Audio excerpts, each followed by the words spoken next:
नमस्कार, मैं हूं अंकिता व्यास। आप देख रहे हैं संवाद समाचार और आज के मुख्य समाचार कुछ इस प्रकार हैं। खबर देखने के बाद सब्सक्राइब करें। में देश में जनसंख्या कानून बनाना जरूरी है और मजारों की पूजन के लिए धर्मांतरण करना भी पाप है। साध्वी। कोरोना संक्रमण कम होने के बाद धार्मिक स्थलों की रौनक लौटने लगी है। उज्जैन के मंदिरों में भी दर्शनार्थियों की भीड़ लगना शुरू हो गई है। पिछले दिनों भगवान महाकाल और मां हरसिद्धि के दर्शन करने निरंजनी अखाड़े की महामंडलेश्वर तेजतर आर प्रखर वक्ता और राम मंदिर के आंदोलन से जुड़े निरंजनी अखाड़े की साध्वी ऋतंबरा भगवान महाकाल और मां हरसिद्धि के दर्शन करने को उज्जैन पहुंची। इस अवसर पर साध्वी ने महाकाल और हरसिद्धि मंदिर के दर्शन करने के पश्चात चार धाम मंदिर पहुंची, जहां पर महामंडलेश्वर शांति स्वरूपानंद जी महाराज और उनके अनुयायियों ने साध्वी ऋतंबरा देवी की अगवानी की। इस अवसर पर साध्वी ने उपस्थित भक्त जनों को आशीर्वाद दिया और मीडिया से देश में जनसंख्या कानून और मजारों की पूजन के लिए धर्मांतरण करना जैसे ज्वलंत मुद्दों पर चर्चा की। हाँ, तो ये तो बहुत अच्छी बात है। इस देश में जनसंख्या का इतना बड़ा प्रेशर है, कितनी सड़कें बनाओगे, कितने अस्पताल बनाओगे, कितने विद्यालय बनाओगे।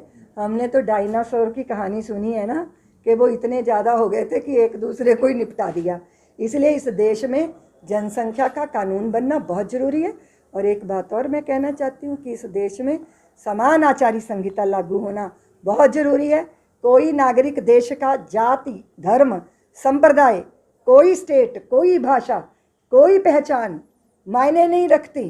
पूरे भारत के सब वासी एक हैं और उनके लिए एक जैसा व्यवहार होना चाहिए।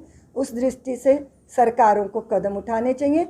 और अगर ये होने जा रहा है जनसंख्या वाला, 2 बालकों वाला, तो ये तो बहुत ही प्रसन्नता की बात है।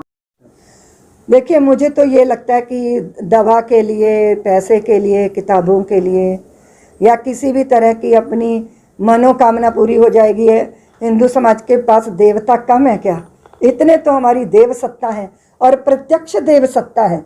इसीलिए मजारों के मुर्दे पूजने के लिए धर्मांतरण करना, और इससे पीछे क्या होता है, जैसे किसी का धर्मांतरण होता है ना, वो भारत भक्ति भूल जाता है।